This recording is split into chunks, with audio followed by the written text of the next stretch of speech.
Hello everyone, आपका स्वागत है मेरे यूट्यूब चैनल पर एक नए इंटरेस्टिंग टॉपिक के साथ। तो अभी हम देखते हैं, शुरू करते हैं कैसे। देखिए, अभी मेरा टॉपिक क्या है? स्टैक। हम स्टैक को कैसे इम्प्लीमेंट करते हैं एरे की मदद से। भाइयों बहनों, रुक जाओ। तो आपके मन में एक डाउट हो सकता है कि हम क्या सिर्फ एरे की ही मदद से इम्प्लीमेंट कर सकते हैं? तो बिल्कुल ऐसा नहीं है। हम स्टैक को एक और तरीके से इम्प्लीमेंट कर सकते हैं जिसका नाम है लिंक लिस्ट। लेकिन हम अभी एरे की मदद से करने वाले हैं। लिंक लिस्ट आगे का टॉपिक है कि हम उसकी मदद से कैसे करते हैं। तो सबसे पहले आपको एरे समझना पड़ेगा कि एरे क्या होता है। एक रफली आइडिया देते हूँ कि क्या होता है एरे। जैसे कि एक एग्जांपल से आपको समझाने वाला हूँ कि जैसे कि आपने एक वेरिएबल डिक्लेयर करा है, उसमें आपने एक वैल्यू भी डाल दी 10, ठीक है। इसके बाद आपने एक और वेरिएबल डिक्लेयर कर दिया इंट तरह का ही, फिर आपने उसमें 20 डाल दिया। ऐसे ही आपको बहुत सारे वेरिएबल्स चाहिए होंगे। अगर आप बहुत तरह से एक ही तरह का डेटा टाइप चाह रहे हैं, जैसे कि मुझे 100 तक चाहिए, तो क्या आप 100 तक ही एक जैसे डेटा टाइप के मतलब वेरिएबल क्रिएट करते रहोगे और इनिशियलाइज करते रहोगे? बिल्कुल नहीं, बहुत हेक्टिक हो जाएगा। ठीक है, एक कोडर के लिए ये चीज तो बहुत हेक्टिक होगी कि मुझे 10 तरह के वैल्यूज चाहिए, तो मैं 10 तरह, अब वो भी दोनों इंट ही चाहिए, मतलब 10 तरह की इंट ही वैल्यू चाहिए। तो मैं मतलब 10 तरह का ऐसे डिक्लेयर करता रहूंगा, नंबर ऑफ लाइंस भी बढ़ जाएंगी और कोड ऑप्टिमाइज भी नहीं होगा। एक बेहतरीन कोडर के लिए उसको कोड ऑप्टिमाइज चाहिए और बहुत ही मतलब इजी वे में लिखना पड़ता है। तो ये बहुत हेक्टिक काम लग रहा था। तो इसको भाई कौन सा ही करना है, एरे भैया आए। ठीक है, उन्होंने कहा कि आपको एक ही तरह का अगर डेटा टाइप चाहिए तो आप मुझे यूज कर लो, मैं एरे बन जाता हूँ। ठीक है, तो वो एरे कैसे बना? देखिए, जब कभी भी हम एक जैसे डेटा टाइप को एक साथ कंटिन्यूस मेमोरी एलोकेशन प्रोवाइड कराते हैं तो वो एरे बन जाता है। तो एरे का काम समझ में आया। फिर हम एरे को डिक्लेयर कैसे करते हैं? देखिए, एरे को सपोज आप ऐसे समझ सकते हैं कि इंट तरह की मैंने एक एरे बनाई, उसका कुछ नाम दे दिया और यहाँ पे मैंने साइज बता दिया कि अब मुझे वो ओल्ड वाला तरीका नहीं करना है कि बार बार मुझे एलिमेंट को लिखते रहना है, वेरिएबल्स को डिक्लेयर करना है, 5 एलिमेंट चाहिए। इस बार तो मैं सिर्फ एक ही लाइन में पूरा किस्सा समाप्त कर दिया। तो ये एरे में इंटरेस्टिंग फीचर था। तो एरे की डेफिनेशन आप ये भी समझ सकते हैं, होमोजीनियस एलिमेंट का कलेक्शन होता है। जब कभी भी हम एक जैसे डेटा टाइप के एलिमेंट्स को एक साथ रखते हैं, कंबाइन करके कंटिन्यूस मेमोरी एलोकेशन प्रोवाइड कराते हैं, तो वो एरे बन जाती है। आई होप आपको एरे समझ में आ गया होगा कि एरे क्या होता है, रफली आइडिया। ठीक है, इससे पहले अब हम स्टेप को समझ चुके थे मेरी पहली वाली वीडियो में। अब हम स्टेप को एरे की मदद से कैसे इंप्लीमेंट करते हैं। देखिए, जैसे कि ये एरे बना दिया और मैंने इसका यहाँ पे साइज पहले से ही डिफाइन कर दिया कि मुझे कितना साइज चाहिए, तो यहाँ पे मैंने उसको 10 बता दिया। आप देख सकते हैं मैंने पहले ही डिफाइन कर दिया मैक्सिमम साइज कितना होने वाला है, 10।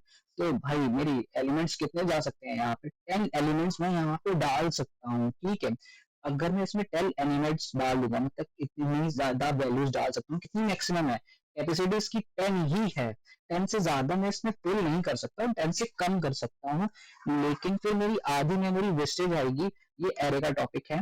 अभी मैं 10 मैक्सिमम, मेरी कैपेसिटी तो इतनी है। फिर उसके बाद हम इसको और कैसे इम्प्लीमेंट करते हैं। देखिए, स्टैक की एक प्रॉपर्टी है कि जहां पर एलिमेंट होता है, मतलब जो टॉप होता है वो इंडिकेट करता है रिसेंट एलिमेंट को, रिसेंट वैल्यूज को बताता है। जैसे यहाँ पे कुछ भी नहीं है, तो रिसेंट वैल्यू हमारी क्या है, यहाँ पे टॉप की -1 है। जैसे ही मैं एक एलिमेंट एंटर करूंगा, वो +1 से इंक्रीज हो जाएगा, तो टॉप मेरा इंडिकेट करेगा 0 को। ठीक है, आपको समझ में आया? इसका आगे मैंने एग्जांपल दिया है, तो आप उससे भी समझ सकते हैं। इतना मतलब डाउटफुल मत रखिए। ठीक है, मैं आपको आगे समझा सकता हूँ कि आगे मैंने कैसे इसका यूज करा है।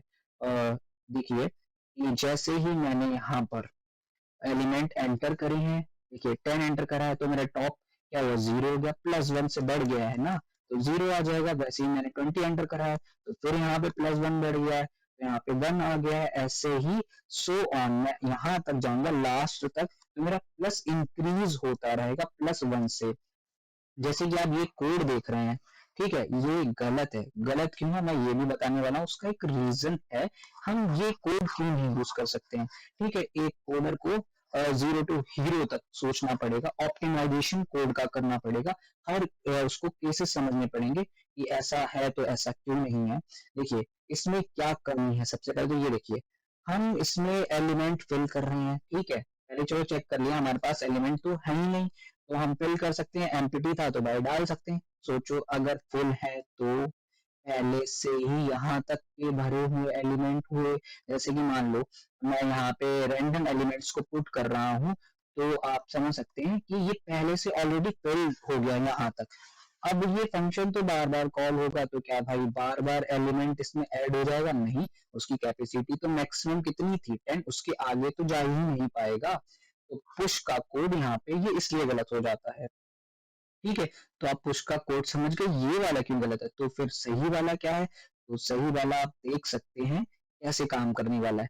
उसका पहले तो हमारी कंडीशन होगी एक बेहतरीन कोडर की कि वो क्या करेंगे। हम सबसे पहले उसकी कंडीशन चेक करेंगे भाई कि उसमें एलिमेंट डालने लायक तो है, ओवरफ्लो कंडीशन तो नहीं। ओवरफ्लो मतलब होता है कि पूरा बकेट हमारा फुल तो नहीं है, उससे कम एलिमेंट अगर हमारे पास जगह होगी तभी तो हम एलिमेंट डाल पाएंगे। तो देखिए जब भी टॉप मेरा इस तरह की कंडीशन होगी तो क्या बताने वाला है कि ये होगा। ठीक है, मैक्सिमम से तो कम होगा तभी हम उसमें चीजें ऐड ऑन कर सकते हैं, पुश कर सकते हैं। जब कभी ऐसी कंडीशन होगी तो हम स्टैक में मतलब टॉप +1 करके देखिए ये यहाँ पे इस तरह से हम कोड को लिख सकते हैं कि भाई अब इसमें टॉप में आप में जगह तो है आपके एरे में, तो आप इंक्रीज कर दो, टॉप में एलिमेंट डाल दो। अगर ओवरफ्लो कंडीशन है तो आप एलिमेंट नहीं डाल सकते, और प्रिंटफ की मदद से आप मतलब मैसेज दिखा सकते हो यूजर को कि भाई अब आप फुल हो चुके हैं स्टैक हमारा, तो उसमें आप एलिमेंट नहीं डाल सकते हैं। तो पुश का आप समझ गए, पॉप का मैं आगे बताऊंगा। आई होप आपको मजा आया हो, तो please subscribe share and like. तो फिर आगे की जर्नी आगे स्टार्ट करते हैं। Thank you.